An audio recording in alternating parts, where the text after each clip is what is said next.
El beato Vicente de Aquila, converso de la Orden de Hermanos Menores, hacia el año 1430-1504. Día 6 de septiembre. El beato Vicente nació hacia el año 1430 en Aquila, ciudad que por aquel tiempo formaba parte del reino de Nápoles. Sus padres habitaban el barrio llamado Poggio o Cerro Santa María, encantador Edén, coronado de verdura y refrescado por manantiales abundantes, cuyas aguas se despeñan por continuas cascadas hasta el río Aterno. Su casa paterna era contigua al monasterio cisterciense de Nuestra Señora del Refugio. No obstante, cuando determinó entrar en la religión, no se dirigió a los hijos de San Bernardo, sino a los de San Francisco. La extraordinaria popularidad de San Bernardino de Siena, fallecido desde hacía pocos años, el 20 de mayo de 1444, su tumba cada día más gloriosa, podrían explicarnos, aún presidiendo de los llamamientos de la gracia, las preferencias de Vicente por la orden franciscana.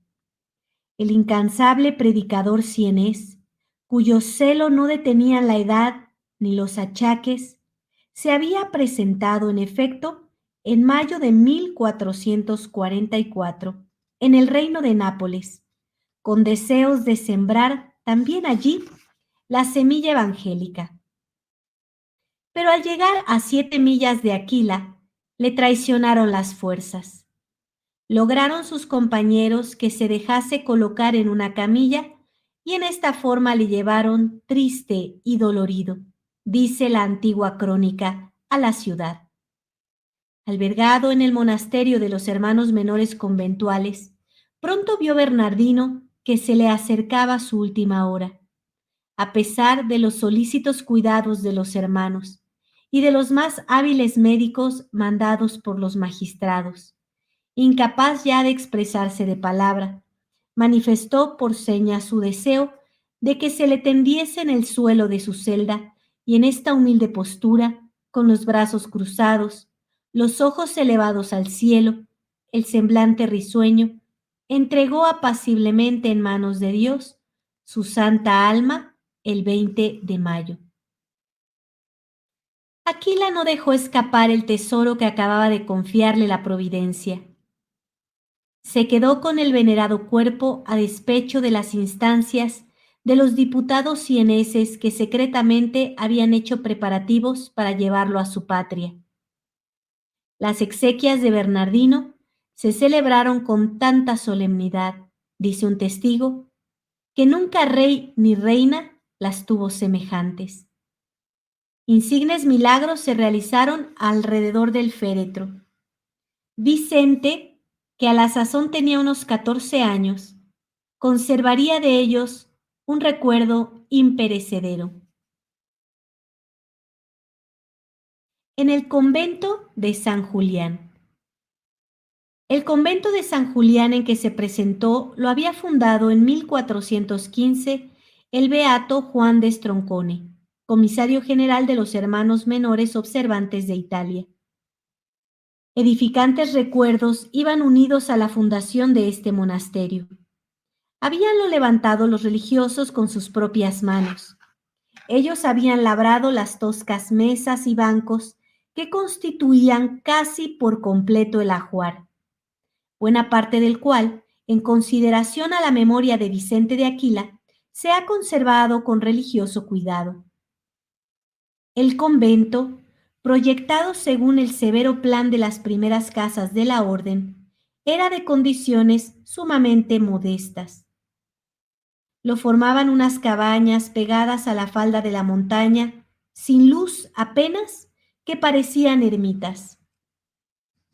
Cabría preguntar cómo en refugio tan reducido pudo reunirse en el año 1452, en tiempos de Vicente, un capítulo general de 1500 hermanos menores.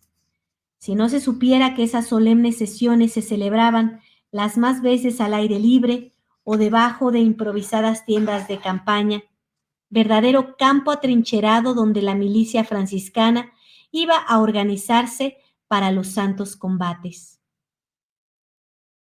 Mortificación. El hermano limosnero.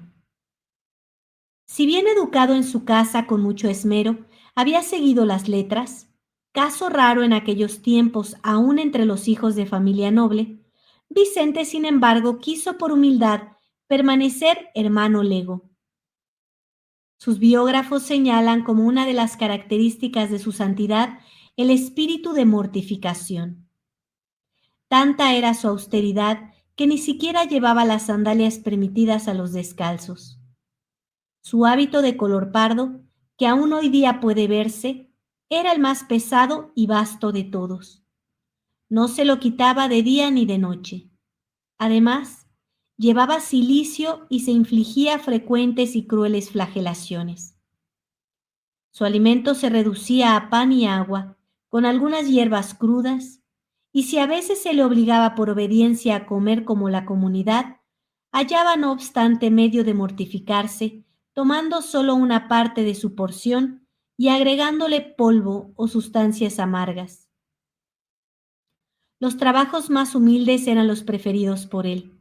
Tenía gusto particular en llevar cargas pesadas, ayudar a los hermanos en sus faenas domésticas y hasta componer sus sandalias, pues para ser más útil había aprendido el oficio de zapatero y se conservan aún algunas herramientas del oficio que usó. Otras veces se dedicaba a las labores del campo y en los ratos de descanso que tomaban los hermanos, retirábase él en la fragosidad de la roca, a unos 100 pasos del convento, para entregarse a la oración, no faltando casos de quedar enajenado en éxtasis. Más adelante se le encargó el oficio de limosnero, en que indudablemente hallaba Vicente múltiples ocasiones de sacrificio, dada su afición a la soledad y a la vida oculta. Su principal preocupación en las diarias caminatas era el bien de las almas. Y añaden los cronistas que su conducta, conversación, compostura, todo en él era predicación. En los demás conventos a donde más adelante fue enviado, cita San Angelo, Francavilla y Sulmona, continuó Vicente en el cargo de limosnero. Pasó pues la mayor parte de su vida de una puerta a otra, pidiendo limosna para sus hermanos, mendigando por obediencia, lo cual no fue obstáculo, como pronto se verá, para que poseyera en el más alto grado la estima y confianza de los príncipes de la Casa de Aragón, soberanos de Nápoles. Predicciones varias. Durante el periodo tan revuelto para los estados del sur de Italia, que transcurrió desde el año 1458 al 1500, varios competidores aspiraban al reino de Nápoles. La ciudad de Aquila, más que otras, sufrió las consecuencias de esas vicisitudes políticas, pasando sucesivamente al poder de la Casa de Anjou, de la de Aragón y del Papa, mudando por lo tanto de dueño varias veces en el espacio de unos 40 años. Fray Vicente, muy sensible a los innumerables males que aquejaban a sus paisanos abrumados de impuestos, diezmados por la guerra, afligidos por el hambre y la peste, menudeaba las súplicas y penitencias en los momentos de crisis, pasando noches enteras en oración. A Fernando I, duque de Calabria y rey de Nápoles, que fue a consultarles antes de emprender una expedición contra las tropas pontificales, predijo un desastre. A pesar de esta advertencia, el príncipe inició la campaña y salió, en efecto, vencido. No fue esta la única circunstancia en que el humilde lego pareció favorecido con el don de leer en el porvenir. La historia conserva el texto de una de sus predicciones.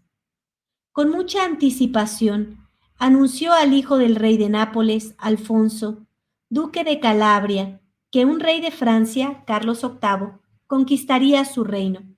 Señaló al mismo tiempo los males que iban a descargar sobre la Iglesia. He aquí el texto cuyos términos, algún tanto apocalípticos, requieren una explicación. Del conjunto se desprende, según nosotros, una predicción bastante clara y concluyente. Cuando oigáis mugir el buey en la iglesia de Dios, en las armas del Papa Alejandro VI, designado aquí, figuraba un buey. Entonces, principiarán las desgracias. Cuando veáis tres símbolos reunidos, el buey, el águila y la serpiente, alianza del Papa Alejandro VI, del emperador de Alemania Maximiliano I, entre cuyos blasones figuraba un águila, y de Ludovico Sforza, llamado el Moro, quien por ser sucesor de los Visconti en el Ducado de Milán, había dejado impresa en todas partes la serpiente de su escudo. Entonces vendrá del lado de Occidente un rey, Carlos VIII, llamado por Ludovico Sforza y que había de invadir Italia en 1474. Asolará el reino de Nápoles y recogido el botín volverá a su país. 1475. El destierro de César Borja y de Ludovico Sforza, vencidos por el rey Luis XII, va insinuado en las líneas siguientes. Habrá cisma en la Iglesia de Dios, dos pontífices, el uno elegido legítimamente, el otro cismático. Alusión posible a la infame parodia que quiso hacer de Lutero un antipapa, cuando en 1527 los luteranos, con ayuda de los imperiales, saquearon a Roma. El verdadero papa se verá obligado a desterrarse. Clemente VII tuvo que huir a Orvieto.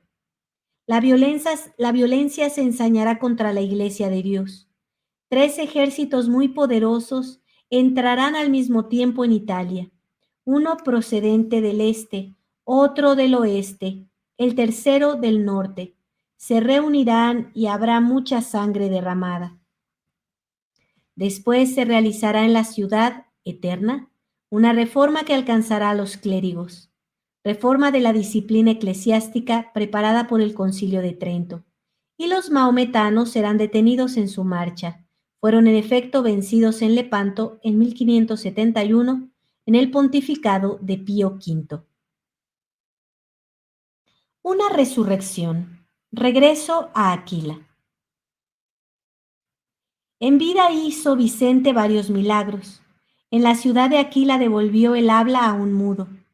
En otra ciudad curó a un niño que por tener las piernas deformes no podía andar, y en San Angelo le debieron la perfecta curación de parecida enfermedad 3 personas.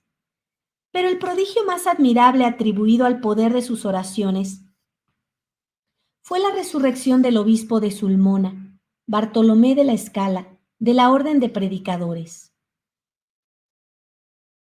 Si hemos de dar crédito a los historiadores de Aquila, contemporáneos del siervo de Dios, el obispo, a pesar de las oraciones del clero, implorando su curación, había sucumbido de resultas de graves dolencias. Vicente, que gozaba de la estima particular del prelado y había recibido de él numerosas muestras de benevolencia, en cuanto se enteró de la noticia, pidió autorización para ir a rezar junto al cadáver. De súbito, como por inspiración de lo alto, se puso a llamar 3 veces seguidas a su ilustre amigo, cuyos ojos se abrieron por fin, a la vez que iba entrando poco a poco la vida por todo el cuerpo. La curación no fue repentina, pero decreció el mal tan rápidamente que a los 15 días, el 26 de junio de 1491, fiesta de San Pedro, el que todos creían eliminado para siempre del mundo de los vivos, iba en persona al convento de los franciscanos a dar gracias a su Salvador. Conviene añadir que murió, y esta vez para siempre, a los pocos días, en lo cual se fundaron algunos cronistas para decir, con razón o sin ella, que dicho prelado había necesitado un plazo de 22 días para arrepentirse y reconciliarse con Dios antes de arrostrar el tremendo juicio. Sea lo que fuere, el milagro tuvo mucha repercusión en los Abruzos, y las visitas afluyeron al convento de San Nicolás de Sulmona, residencia en aquel tiempo del traumaturgo. Le llevaban enfermos para que rogase por ellos y alcanzaba su curación. Esta popularidad creciente llegó a asustar a Vicente, quien, deseoso de la soledad, solicitó de sus superiores permiso para volver a su modesto oratorio de San Julián de Aquila, en donde esperaba terminar su vida religiosa del modo que la había comenzado, en el retiro y la humildad. Apenas de regreso, con mucho dolor, tuvo que presenciar discordias civiles y grandes disensiones políticas. Acababa de ser desterrado el obispo Juan Bautista Galliofi. En tan graves circunstancias, juzgó Vicente que era deber suyo el dirigir a los primeros magistrados, constándole que aceptaría sus consejos, algunas palabras llenas de fe. Lo hizo en términos que no solo muestran su profunda piedad, sino también cierta cultura literaria superior a su condición. Aquí está la carta. Señor gobernador, señores, el cariño que profeso a vuestra ciudad me inspira estas pocas líneas. Acabáis de perder al padre de vuestras almas, por tanto habéis de ser ahora, para vuestros súbditos, pastores a la vez espirituales y temporales. Estáis pasando crueles pruebas y las teméis más terribles aún. Ved si no suceden por causa de vuestras culpas y enmendaos. Dios envió a Jonás a Nínive, a la que quería aniquilar por sus pecados, y revocó la sentencia tan pronto como dicha ciudad se arrepintió. ¿No es propio de Dios el ser siempre misericordioso? Cesemos de pecar y cesarán los azotes. En la ciudad, en Colemagio y en otros puntos tenéis religiosos. Pedidles procesiones de penitencia, misas en honor de la Santísima Virgen y de nuestros santos patronos. Pedid oraciones a las hijas de Santa Clara. Tengo confianza de que por estos medios la infinita misericordia de Dios pondrá fin a estas calamidades. Si me postrara ante el rey para solicitar un favor y al mismo tiempo le diese disgustos con mi proceder, me echaría de su presencia. Así vosotros, por amor de Dios, dejad de blasfemar si queréis ser escuchados. De aquí proceden todos vuestros males. Termino suplicándoos otra vez, os hagáis dignos del cargo que se os ha impuesto. Vuestro hermano en nuestro Señor. Me gusta muchísimo cómo los santos nos van hablando cada día, cómo tenemos la bendición, por ejemplo, de este libro, así se llama, El Santo de cada día, un libro preciosísimo de Madrid, de Barcelona,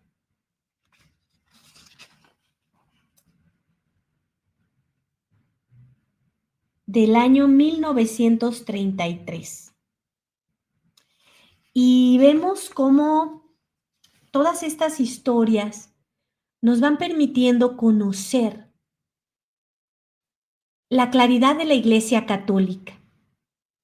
Cuando nosotros estamos ofendiendo a Dios, claro que no van a cesar los flagelos.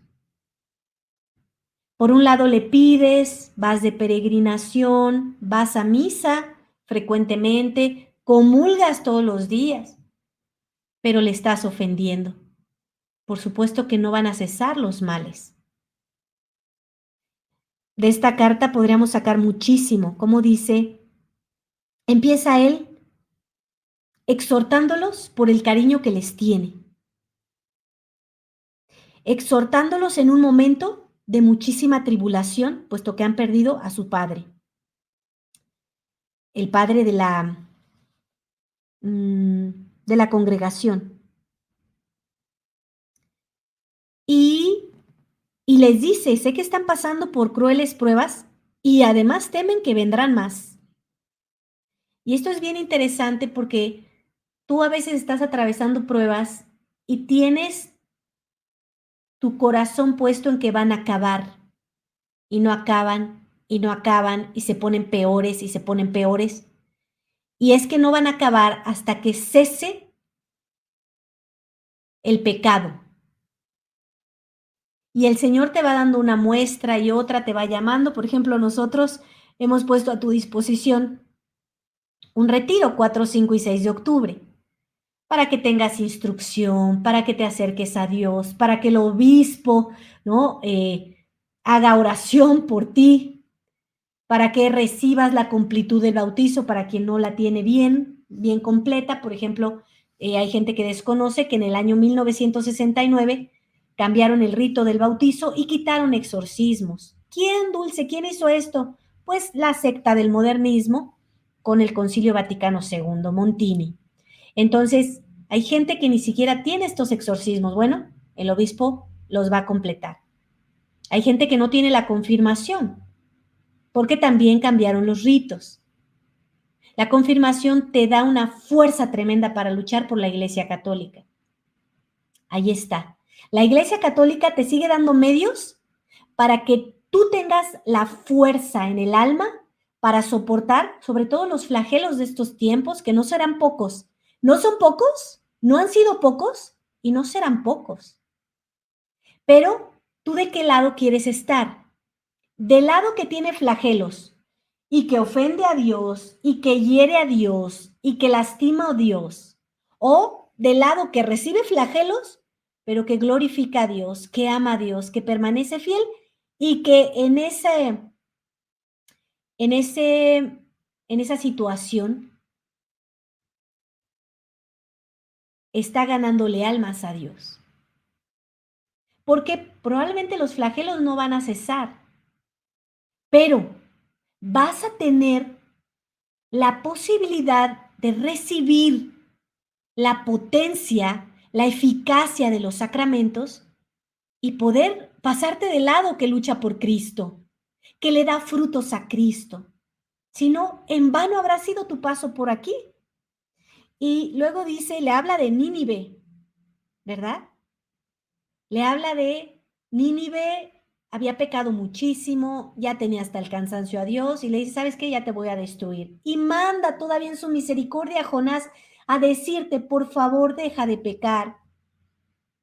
Por favor, deja de asistir a esa secta modernista que solamente te está instruyendo doctrina de Satanás.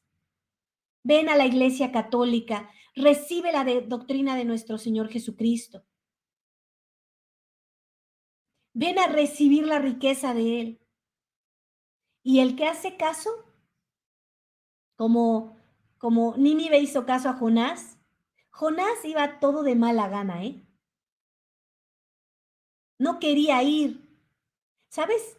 Es que el corazón del hombre es muy necio, es muy terco. No quieren hacer caso, son tan rebeldes, tan rebeldes. No quieren entender.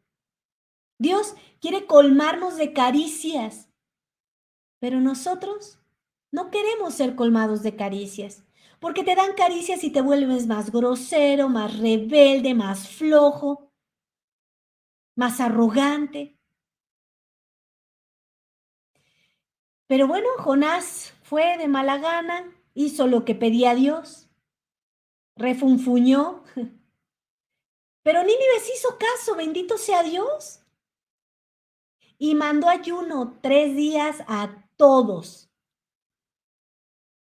y oración. Hasta los animales los pusieron a ayunar. ¿Y qué pasó? ¿Qué salvó Nínive? Dios salvó Nínive, porque Dios no quiere destruir a sus criaturas. Pero tú parece que les suplicas, destrúyeme, porque si no yo no voy a cambiar.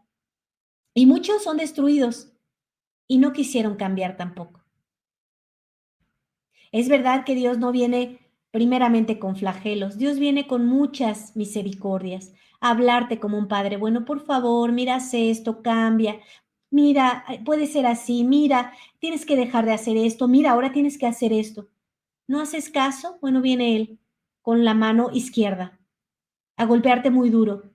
Y qué pena, qué dolor tan grande que tú seas tan terco que le obligues a hacer eso a un padre tan bueno.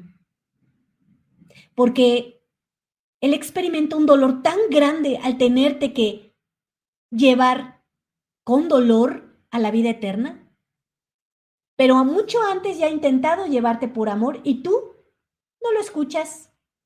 ¿No? Son como esos hijos necios que tienen una madre tierna, muy dadivosa, muy generosa, que les da todo, que los ama, que los instruye, que les habla bonito.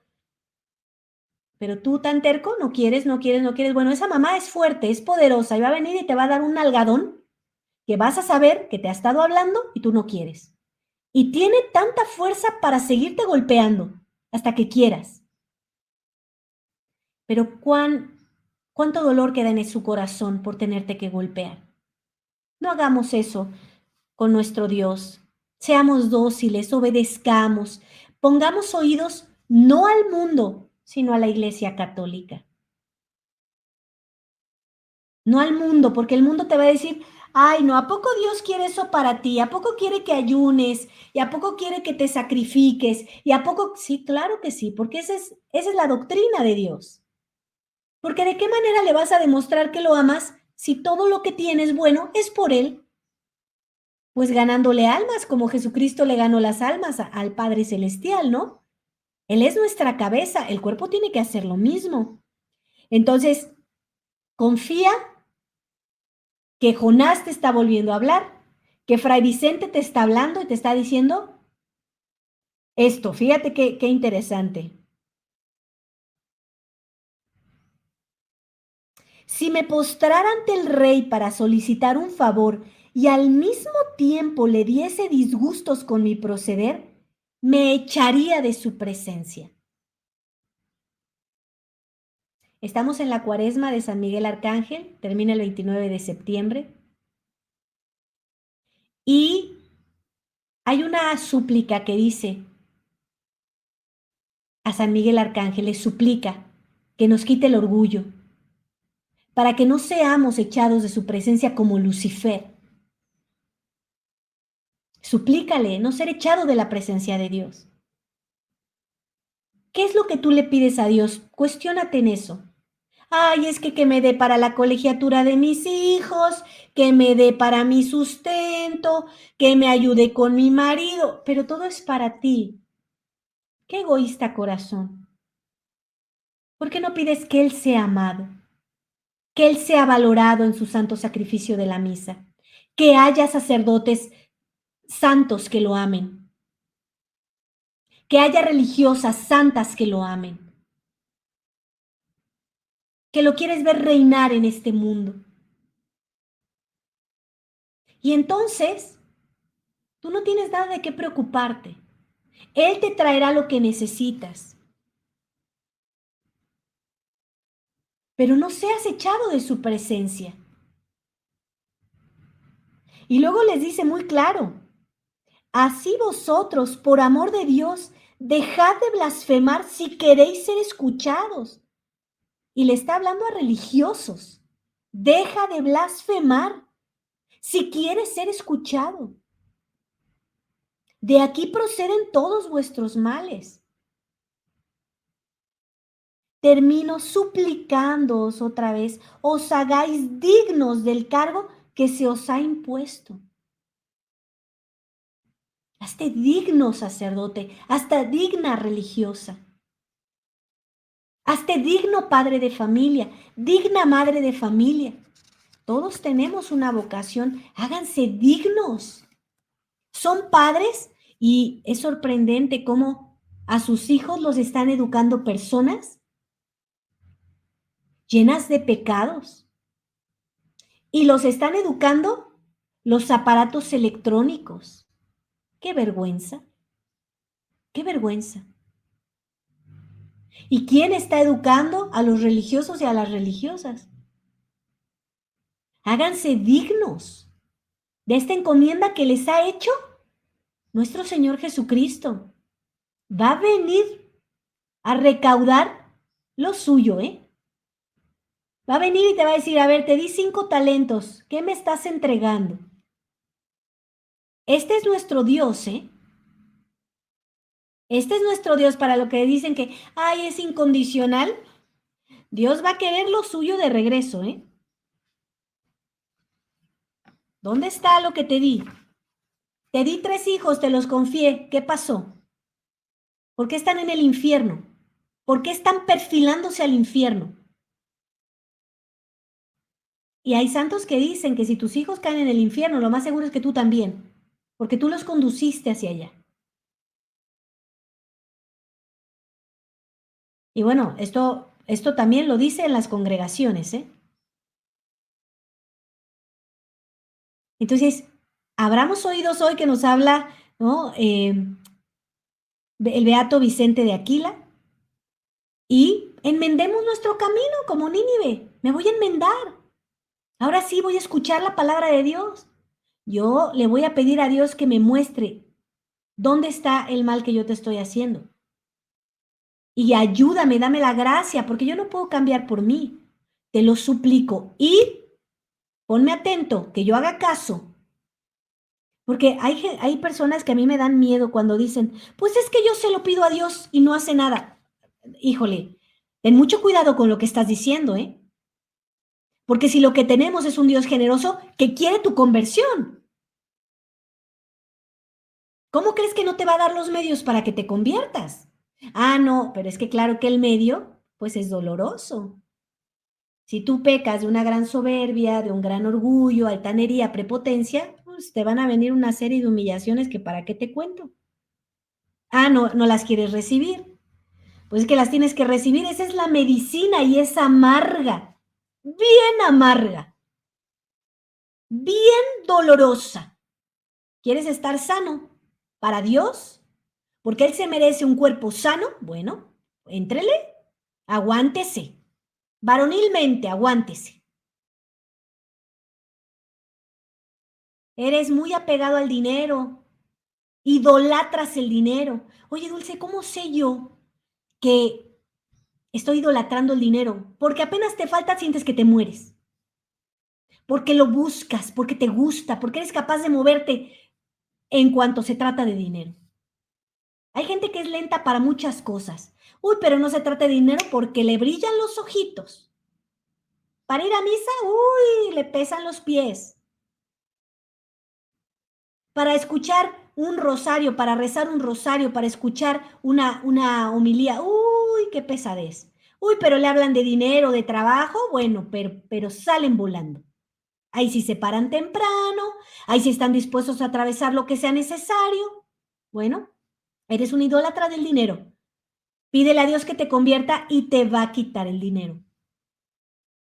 Te lo va a quitar porque es que es tu mal. Y entonces, si te sometes, bueno, te habrás curado. Eres amante de los placeres, hombres, mujeres, vicios, comida, alcohol, droga, cigarro, todo eso. Ok, le vas a decir a Dios que te lo quite, pues te va a quitar todos esos placeres. De una manera o de otra te va a poner en conflicto. Entonces tú tienes que abandonar eso. No, pero es que a mí me gusta. Bueno, que te guste más Dios. Pídele a Dios, dame el santo amor por ti. Que tú seas todo, mi pasión, que sea el único que me mueva. Que no me mueva ya ningún placer, que no me mueva ningún honor, que no me mueva ninguna riqueza, pero que me muevas tú, Jesucristo. Que por ti yo sea capaz de soportar todos los males. Importante, importante. Continúo con la lectura. El que con tanta nobleza hablaba era entonces un anciano estimado y venerado de todos, con fama de santo, adornado con el brillo de los milagros. No es de extrañar, pues, que fuera escuchada su palabra. No dependió de él el que no volviera el obispo a Aquila. El infortunado pontífice pereció asesinado por los facciosos en la misma ciudad de Roma, en casa del cardenal de la Rovere, el futuro papa Julio II, el 23 de febrero de 1493. El obispo muere de otra cosa. Lo cura Fray Vicente y él muere de otra cosa. 22 días tuvo para arrepentirse. Por eso es que una enfermedad mortal, ¿no? Que es larga, que te permite la agonía, es muy buena para que te arrepientas, para que busques un sacerdote que te dé la extrema unción. Última conquista. La beata Cristina de Lucoli, fallecimiento del beato Vicente. Un día que andaba por la ciudad de Lucoli pidiendo limosna, el cansancio le obligó a detenerse en una familia amiga. Allí topó con una niña, Matías Cicarelli, que debía ser Gloria de la Orden Agustina. Vicente, que para la dirección de algunas almas había recibido de Dios luces extraordinarias, reconoció en esta muchachita un alma selecta, y sus consejos la encaminaron resueltamente en las vías de la santidad. Le infundió aversión para las vanidades mundanas y gusto para las penitencias más heroicas, de las cuales daba el ejemplo. A instigación suya, Matías se puso a rezar diariamente el oficio de la Santísima Virgen y el de difuntos, práctica que observó toda la vida. Después que hubo así afirmado sus primeros pasos, no cesó de sostenerla y animarla hasta conducirla al umbral del claustro.